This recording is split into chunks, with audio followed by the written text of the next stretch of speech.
আসসালামু আলাইকুম। আশা করি সবাই ভালোই আছেন।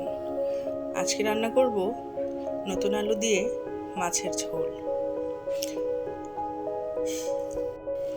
এর জন্য আলুটা ভেজে নিলাম। এখন দিয়ে দিচ্ছি পেঁয়াজ, লবণ দিয়ে একটু ভেজে নেব।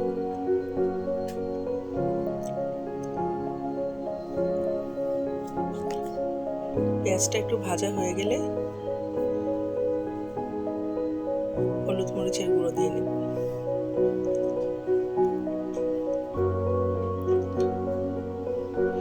ভাবছেন রান্না ছাড়া তেমন কোনো কথাই আমি বলি না।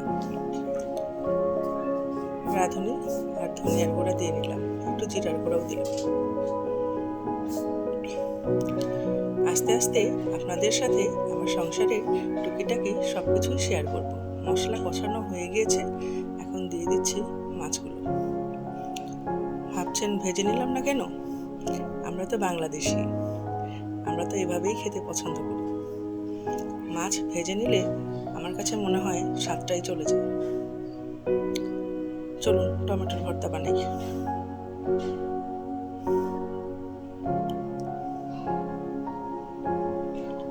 পেঁয়াজ, শুকনো মরিচ দিয়ে আর একটু ধনেপাতা দিয়ে টমেটোর ভর্তাটা করে নিলাম।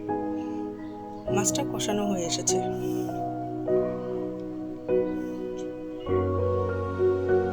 একটু গরম পানি দিলাম,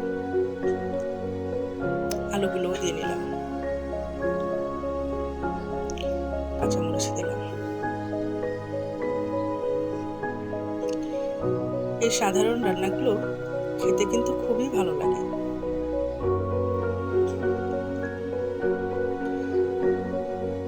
আমার ঘরে প্রতিদিন কী রান্না হয় ধীরে ধীরে আপনাদের সাথে সব কিছুই শেয়ার করব।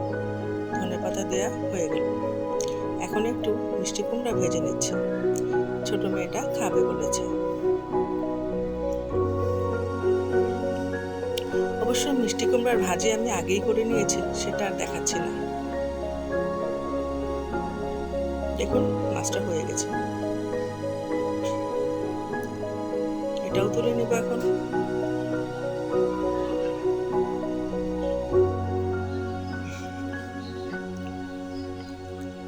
এখন একটু জর্দা সেমাই রান্না করব। আমরা এটাকে জর্দা সেমাই বলি, অনেকে আবার ভুনা সেমাইও বলে, যার যেটা বলার প্রয়োজন মনে করি। নারকেল দিয়ে দিচ্ছি। এর মধ্যে দিয়ে দিয়েছিলাম আমি ঘি, চিনি আর পানি। গরম মশলাও দিয়েছিলাম, যেরকম তেজপাতা, লবঙ্গ, এলাচ। এখন সেমাইগুলো দিয়ে দিচ্ছি। মেয়ে বলছে, মা এটার পানিগুলো শুকালো কোথায় গেল?